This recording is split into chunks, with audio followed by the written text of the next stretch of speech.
The one thing they all have in common, I think, is they're hungry. And I know that sounds simplistic, but I believe that's the single most important element that separates the quality of people's lives.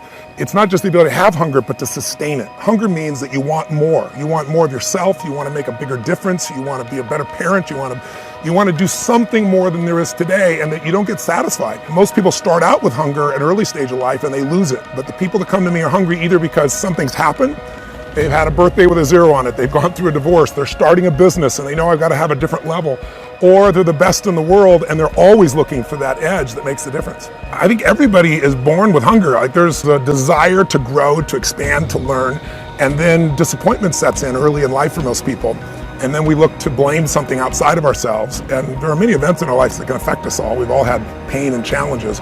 But I think if you can find within yourself the part of you that wants to constantly give something more than yourself, if you can find a mission larger than yourself, then you're more pulled to do something than trying to push yourself. And pull has much more power than push. I always say motive does matter. That if your motive is to serve something greater, there is an energy that comes up inside of you. So I feed 2 million people a year because somebody fed my family when I was 11 years old, and now this year we're feeding 4 million. I want to do more in that area. And every business I'm in, that drive just doesn't go away. The capacity to strengthen and increase your hunger is the one common denominator amongst the most successful people. They've never lost their hunger. Most people are hungry to achieve a certain amount, make a certain amount of money, and then they get comfortable and relax, or to get a certain level of fitness and then they relax. But Richard is as driven today as when he was 16 years old starting. I mean, he's like on fire, and he's 65 years old. Warren Buffett is 85 years old. He's as driven today as when, he began the journey, right? I believe intelligence. I love people that are wickedly smart. And I work to be wickedly smart by educating and training myself and so forth, and training my brain. There's a lot of intelligent people who can't fight their way out of a paper bag, right? Hunger is the ultimate driver, because if you're hungry, you can get the strategy, you can get the answer. If you can't model it, you can find it. So hunger, modeling would be maybe the next best skill. Knowing that success leaves clues. The best way is get around where it's better and things will hit you. Who you spend time with is who you become.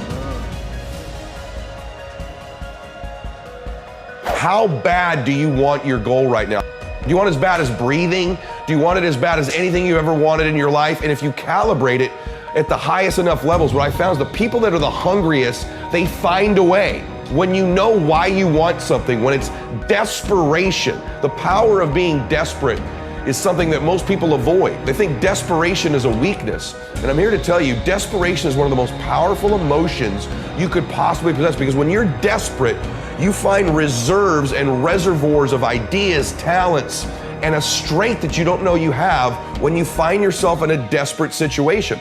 So ironically, the one thing most people avoid in their life, hunger, which is caused by being desperate. When you're starving, you become desperate. So the number one thing we need more than anything to win is hunger, which comes from a state of desperation. Yet we're constantly trying to comfort ourselves in the real world to avoid the state of being desperate.